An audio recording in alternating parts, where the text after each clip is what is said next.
আপনারা জানেন যে গত কয়েকদিনে ঢাকা বিশ্ববিদ্যালয়ে ছাত্রদলের একজন কর্মী সোহরাওয়ার্দী উদ্যানে স্ট্যামফোর্ড ইউনিভার্সিটির একজন শিক্ষার্থীকে মারধর করে তাদের কাছ থেকে চাঁদাবাজি করেছে। আমরা দেখতে পেরেছি যে সেই শিক্ষার্থীর বিরুদ্ধে ইতিপূর্বেও প্রক্টর অফিসে মাদকের অভিযোগ এসেছিল, কিন্তু প্রক্টর অফিস ছাত্রদলের সুপারিশে ছাত্রদলের মদতে সেই শিক্ষার্থীকে তারা মুস্তার দিয়ে দিয়েছিল, যার পরিপ্রেক্ষিতে সেই শিক্ষার্থী পরবর্তীতে এই ছিনতাইকারী ঘটনা ঘটেছে। তার পরিপ্রেক্ষিতে আজকে আমরা ঢাকা বিশ্ববিদ্যালয় কেন্দ্র ছাত্র সংসদ এবং ঢাকা বিশ্ববিদ্যালয় সকল শিক্ষার্থীর পক্ষ থেকে আজকে আমরা প্রক্টর অফিসে ইসলাম দাবি জানাতে। বন্ধুগণ, আপনারা জানেন জুলাই পরবর্তী সময়ে আমরা একটি নিরপেক্ষ প্রশাসন প্রত্যাশা করেছিলাম, কিন্তু আমরা দেখতে পাচ্ছি জুলাই পূর্বের প্রশাসনের নয়, এই প্রশাসনও চাঁদাবাজ, সন্ত্রাসী, ছিনতাইকারী, মাদকাসক্তদেরকে ক্লিন চিট দিচ্ছে, ছাড় দিয়ে পুরস্কৃত করছে। সংগ্রামী সাথী বন্ধুগণ, আমরা দেখতে পেয়েছি গতকালকের আগের দিনে স্ট্যামফোর্ড বিশ্ববিদ্যালয়ের 4 জন শিক্ষার্থীদের উপরে ছুরিকাঘাত করেছে ছাত্রদলের সন্ত্রাসীরা। সেই সন্ত্রাসীরা শুধু সেই দিনে সন্ত্রাসমূলক কর্মকাণ্ড করে নাই, এর আগেও শহীদ ওসমান হাদি হলে গাঁজা সহ ধরা পড়েছিল। গাঁজা সহ ধরা পড়ার পরে তাদেরকে যখন প্রক্টর অফিসে নিয়ে যাওয়া হয়, তখন ছাত্রদলের সাধারণ সম্পাদক নাহিদুজ্জামান শিপন তার ছোট ভাই মাহিদুজ্জামান জ্যোতিকে পাঠায় এবং এফআর হল ছাত্রদলের সদস্য সচিব, সে এসে সম্পূর্ণভাবে কোনো বিচার ছাড়া পরিবারকে যাতে না জানায়, এই খবর যাতে বাইরে যাতে না যায়, এই ধামাচাপা দেওয়ার চেষ্টা করে তাকে সম্পূর্ণভাবে সুন্দরভাবে ছাড়াই নিয়ে চলে যায়। এটাকে প্রমাণ করে না বিশ্ববিদ্যালয় প্রশাসন কারোর প্রতি বায়াস। দেখেন, একদিকে এই বিশ্ববিদ্যালয় প্রশাসন চাঁদাবাজ ধরতেছে না, দুর্নীতিবাজ ধরতেছে না, মাদকাসক্তদের বিরুদ্ধে ব্যবস্থা গ্রহণ করছে না, ভবগুলো উচ্ছেদ করছে না, মোবাইল ছিনতাই করছে যারা, চুরি করতেছে যারা, তাদেরকে ধরতেছে না। আর একদিকে যারা যারা চেষ্টা করছে, বারংবার বলার পরেও এ বিষয়ে প্রক্টোরিয়াল বডি কোনো ব্যবস্থা গ্রহণ করে নাই। তখন বাধ্য হয়ে যখন আমাদের শিক্ষার্থী কোনো প্রতিনিধি আইন হাতে তুলে নিতে বাধ্য হয়েছে, ঠিক সেই মুহূর্তে তাকে বিশ্ববিদ্যালয় প্রশাসন শোকজ করেছে। এর থেকে লজ্জার ঘটনা আর কিছুই হতে পারে না। একদিকে আমরা দেখতে পেলাম মাদকাসক্তকে মাদক সহ ধরা পড়ার পরে তাকে ছেড়ে দেওয়া হইলো, তাকে ক্লিন চিট দেওয়া হইলো, এবং ক্লিন চিট দেওয়ার পরে সে এসে আবার সন্ত্রাসীমূলক কর্মকাণ্ড ঘটাইলো, ছুরি মেরে ছিনতাই করলো, ঢাকা বিশ্ববিদ্যালয়ের মান সম্মান পুরো দেশের সামনে ধুলায় মিশাই দিল। এত বড় অপরাধ করার পরও বিশ্ববিদ্যালয় প্রশাসন তাকে শোকজ করা তো দূরের কথা, সম্পূর্ণভাবে গোপন রেখে ক্লিন চিট দিয়ে দিয়েছিল। আর আজকে যখন তাদেরই ব্যর্থতার কারণে, তাদেরই দায়িত্ব পালনের ব্যর্থতার কারণে যখন কোনো শিক্ষার্থী প্রতিনিধি বাধ্য হয়েছে ছিনতাইকারীদের আটকাইতে, আজকে তাদেরকে বিশ্ববিদ্যালয় প্রশাসন শোকজ করছে। এটা কি প্রমাণ করে? এটা প্রমাণ করে এই বিশ্ববিদ্যালয় প্রশাসন, এই প্রক্টর অফিস ছাত্রদলের দলীয় প্রশাসনে পরিণত হয়েছে। এই ধরনের কোন দলীয় প্রশাসন আমরা দেখতে চাই না।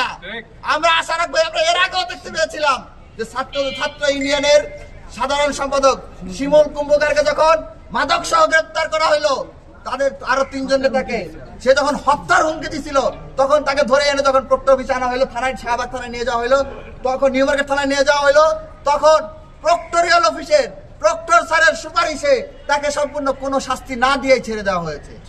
এটাই প্রমাণ করে বিশ্ববিদ্যালয় প্রশাসনের কেউ একদিকে মুখে মাদকের বিরুদ্ধে কথা বলছে, একদিকে মুখে ছিনতাইয়ের বিরুদ্ধে কথা বলছে, একদিকে মুখে চাঁদাবাজের বিরুদ্ধে কথা বলছে, আর একদিকে যেরকম এটা করতেছে, আর একদিকে আবার তারা এই মাদক সেবী, মাদকের সিন্ডিকেট, ছিনতাইকারীর সিন্ডিকেট, চাঁদাবাজের সিন্ডিকেটদেরকে ক্লিন চিট দিচ্ছে, মুক্তি পাইয়ে দিচ্ছে। এটাই মনে করে এটা সুস্পষ্ট মুনাফিক ছাড়া আর কিছুই নয়।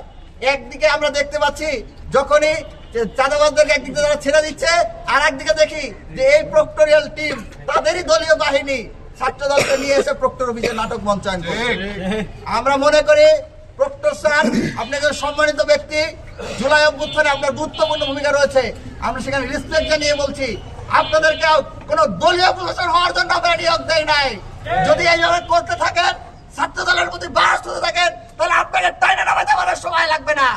আমরা আশা রাখবো আপনাদের এই বাস পরিহার করে সেই ঘটনায় প্রক্টর অফিসে যারা জড়িত ছিল, এই ছিনতাইকারী আরিফ ফয়সালকে ছেড়ে দেওয়ার সাথে সাথে, শিমুল কুম্ভকারকে ছাড়াই দেওয়ার সাথে সাথে যারা জড়িত ছিল, যাদের অপরাধের কারণে গতকালকে আবার একটা ছিনতাইয়ের ঘটনা ঘটেছে, এবং ছিনতাইকারীরা ছুরিকাঘাত করার মতো দুঃসাহস দেখিয়েছে, এর মধ্যে যাদের গাফিলতি ছিল বিশ্ববিদ্যালয় প্রশাসনের, তাদের প্রত্যেককে বিচারের মুখোমুখি করতে হবে, জাতির সামনে প্রকাশ্যে এনে প্রক্টোরিয়াল অফিসকে জাতির সামনে প্রকাশ্যে ক্ষমা প্রার্থনা করতে হবে।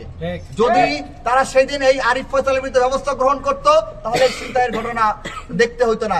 এর দায় সম্পূর্ণভাবে প্রক্টোরিয়াল অফিসকে নিতে হবে, প্রক্টর স্যারকে নিতে হবে, নিয়ে জাতির সামনে প্রকাশ্যে, শিক্ষার্থীদের সামনে প্রকাশ্যে দুঃখ প্রকাশ করে এর সাথে জড়িতদের বিরুদ্ধে ব্যবস্থা গ্রহণ করতে হবে। আর দ্বিতীয়ত, গতদিন যে ছিনতাইয়ের ঘটনা ঘটেছে সরোয়ার্দী উদ্যানে, আগে এই ধরনের ছিনতাইয়ের ঘটনাগুলো ঘটাইতো মাদক ছাত্রলীগ ঘটাইতো, ছাত্রলীগ তাদের পেটুয়া বাহিনী দিয়ে এই ধরনের ছিনতাই ঘটাইতো।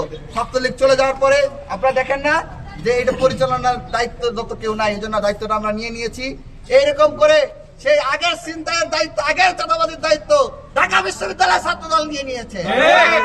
আমরা ঢাকা বিশ্ববিদ্যালয়ের ছাত্রদলকে অভ্যুত্থানের সমগ্র শক্তি হিসেবে জানতাম। আমরা এই ধরনের আচরণ তাদের কাছে প্রত্যাশা করি নাই।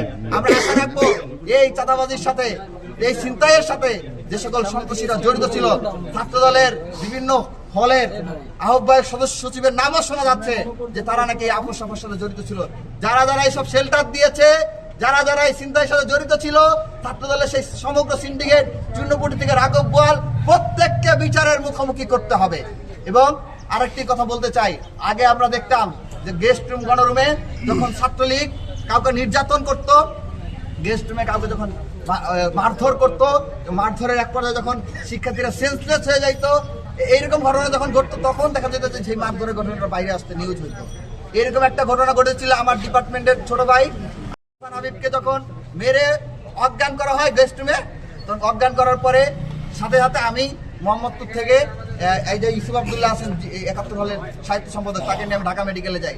ঢাকা মেডিকেলে গেলে সেখানে ছাত্রলীগের যে সন্ত্রাসীরা ছিল এর সাথে জড়িত, তাদের নাম, প্রত্যেকের নাম আমরা জানি, প্রত্যেকে আমাদেরকে হত্যার হুমকি দিয়েছিল, আমাদেরকে মেরে হাত পা ভেঙে দিবে এই ধরনের হুমকি দিয়েছিল। তারপরে আমরা কি দেখতে পাইলাম যে এই ধরনের মেরে পিটে একদিকে গেস্ট রুমে একজন নিরীহ শিক্ষার্থীকে, ফার্স্ট ইয়ারের একটা শিক্ষার্থীকে অজ্ঞান করা হইলো, হাসপাতালে ভর্তি করা হইলো। সে 2 দিন ডিএমসিতে ভর্তি ছিল। তার কিছুক্ষণ পরে আমরা দেখতে পেলাম তার একটা ভিডিও বার্তা। সে বলতেছে যে আমি একাই না খেয়ে থাকার কারণে অসুস্থ হয়ে গিয়েছি, এতে ছাত্রলীগের কোনো দায় নাই। গতকালকে আমরা ঠিক একই ভিডিওর অবতারণা দেখলাম, সেটা দেখলাম যে বলতেছে যে ছাত্রদলের এখানে কোনো দায় নাই, আমাদের নিজের মধ্যে পারস্পরিক ভুল বোঝাবুঝি হয়েছে। জাস্ট কপি করতেছে, আর জাস্ট ফটোকপি করতেছে, চিপ কপি বলে যে একটা কথা আছে, সেটাই আমরা দেখতে পাচ্ছি।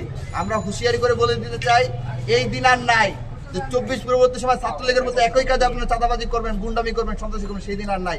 প্রত্যেকটা ঘটনার ভিডিও ফুটেজ আছে, অডিও ফুটেজ আছে, নিউজ লিঙ্ক আছে। আপনারা যদি বেশি বাড়াবাড়ি করেন, বেশি ফালাফালি করেন, প্রত্যেকটা ঘটনা ডিজিটাল এলইডি প্রজেক্টরের মাধ্যমে জাতির সামনে আবারও দেখানো হবে। কোট করে বলছি, 31st নাইটে ছাত্র ইউনিয়নের বর্তমান সাধারণ সম্পাদক ঢাকা বিশ্ববিদ্যালয় শিমুল কুম্ভকার এবং তার সাথে 2টা নেতা ওইখানে মাদকাসক্ত হয়ে মদ, ইয়াবা সহ এবং ধারালো অস্ত্র সহ সেখানে ধরা পড়েছিল। বিশ্ববিদ্যালয়ের প্রশাসনের 2-1 ছিল এবং স্বেচ্ছাসেবী যারা শিক্ষার্থী ছিল, আমার ফ্রেন্ড ছিল, তারা সেখানে ধরেছিল। ধরার পরে যারা ধরছে তাদেরকে উদ্যানে নিয়ে শুইয়ে দেওয়ার, হুমকি দেওয়ার মতো ক্রিমিনাল অফেন্স তারা করেছিল।